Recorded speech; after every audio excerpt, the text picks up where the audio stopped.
नयोमी ना कहो मुझे मारा कहो, क्योंकि परमेश्वर ने मुझे कड़वा कर दिया है। हम गए तो इसलिए थे कि वहां पे रोटी होगी, परमेश्वर के घर को छोड़ के हम दूसरी जगह चले गए थे कि हमारी जिंदगी बच जाएगी, लेकिन मैं वहां से खाली होके आई हूं। और लोगों ने कहा नयोमी आई है, कहते नयोमी ना कहो मुझे मारा कहो, क्योंकि मैं छूछे हाथ आई हूं, कड़वी होके आई हूं। ऐसी पोजीशन पर पहुंचकर भी आप जानते हैं, कहते इट्स नेवर लेट।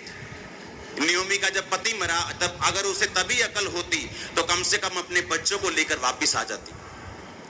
लेकिन जब उसका पति मरा, उसे लगा हाँ इत्तेफाक हो सकता है, सबने तो मरना ही है, एक दिन इत्तेफाक से वो मर गया होगा।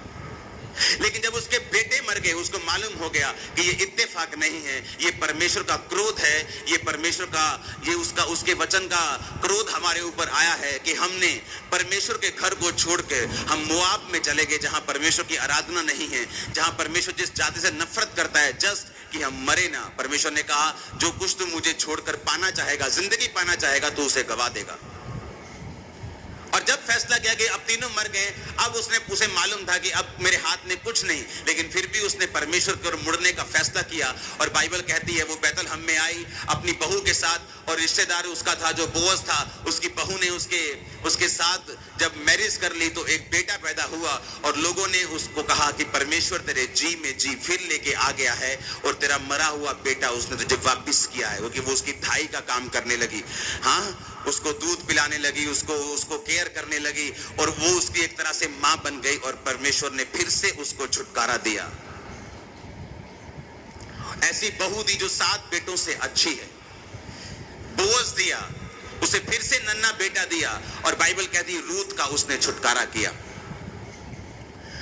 उसने जो मुझसे प्यार किया है, रूत ने परमेश्वर से क्या किया था? प्यार किया। उसने सौदा नहीं किया, उसकी जेठानी की वो सारी आशीष थी, लेकिन मिली रूत को।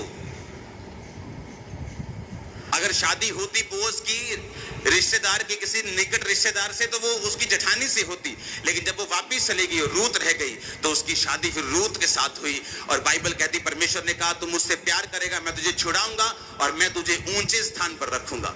जिस खेत में रूत काम करने लगी, उसी खेत की वो मालकिन बन गई, क्योंकि उसका वचन है मैं तुझे ऊंचे स्थान पर रखूंगा।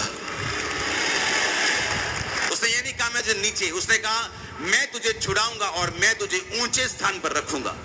आपकी फैमिली, आपके बच्चे, आपके लोग, आपका फाइनेंस, आप ऊंचे स्थान पर रहेंगे।